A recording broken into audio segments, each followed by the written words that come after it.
शरद असू देत, आपला बाबासाहेब असू देत, आमचं चौगला असू देत, बादुले असू देत, आपले जे काही सर्व नेते मंडळी बोरगावचे आहेत, हे आलेमारी समाजाच्यासाठी आपल्याला जागा नव्हतं. आलेमारी समाज म्हटलं तर मराठीमध्ये यानंतर गोंधळी समाज, भटकी, कारण सगळीकडे फिरत असताय.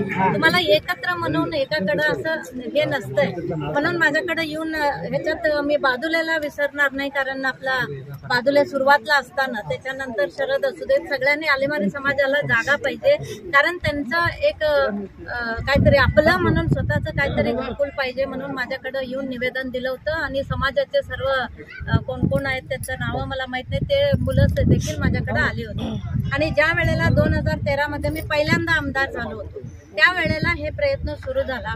आणि खूप त्रासदायक होतं हे, कारण सरकारी जमीन आलेमारी समाजाला मिळणं म्हणजे एवढं सोपं नव्हतं. परंतु माझं पण जिद्द होतं की तुमच्या सगळ्यांच्या आशीर्वादानं मला आमदार म्हणून तुम्ही निवडून दिलाय. ज्या वेळेला एक आमदार असतो, एक लोकप्रतिनिधी असतो, तो आपल्या जनतेचं हित जोपासतं, त्याचं कर्तव्य असतं.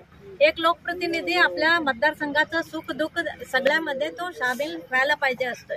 म्हणून आपल्यासाठी आलेमारी समाजासाठी काय त्रास झालाय हे मलाच माहित आहे. परंतु तेवढं त्रास झालं तरी मी जिद्द सोडलं नाही. ते वर्ष नाही, 2 वर्ष 2.5 वर्ष लागली ते मंजूर करून घ्यायला, तरी पण सोडलं नाही. आता 2 एकर जमीन मंजूर करून तुम्हाला हक्कपत्र देखील त्यावेळेला वाटलं होतं. आज इथं बघितल्यानंतर हे बिल्डिंग बघितलं तर खूप समाधान वाटतं, शांत वाटतं. कारण प्रत्येक माणसाचं इच्छा असते माझं शेवटचा श्वास जाताना माझ्या स्वतःच्या घरामध्ये जीव जायला पाहिजे. कारण प्रत्येक माणसाला, कारण आपण आपल्या कामाच्या व्यापामध्ये ह्याच्यामध्ये सगळीकडे आम्ही काम करत असतो, परंतु आपलं स्वतःचं एक छत आपल्यावरती असलं तर ते एक समाधानच वेगळं असतं. म्हणून आता इथं घरकुल बघितलं की खूप समाधान वाटतं की तुम्ही सगळेजण समाधानी आहात. घर बांधून घेतला स्वतःचं म्हणून, एक हक्काचं एक आपल्याला घर झालं. आणि ह्या प्रसंगी आपले शरद असू देत, आपले सर्व नेते इथं सगळं झालं. घर बांधून इथं येऊन राहिला तर पाणी पाहिजे, लाईट पाहिजे, आणि रस्ता पाहिजे, गटरी पाहिजे, हे सगळं पाहिजे लागतं. म्हणून आता सुरुवातीला पाण्याचं गरज आपले नेते मंडळी शरद सगळेजण येऊन सांगितल्यानंतर आज इथं बोरचं व्यवस्था देखील तुम्हाला केलेलं आहे. 3,75,000 रुपयाचा एक बोर तिथं सुरू होणार आहे. आता रामनगरमध्ये बोर उद्घाटन करून आला, तिथं बोर मारायला सुरू होते.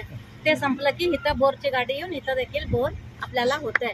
आणि ह्याच्यामधून त्या घराला पाईपलाईन असू दे, चारा कनेक्शन असू दे, जे असतील पुढच्या काळामध्ये ते देखील आपण करून देतो असं तुम्हाला सगळ्यांना आज विश्वास देतोय.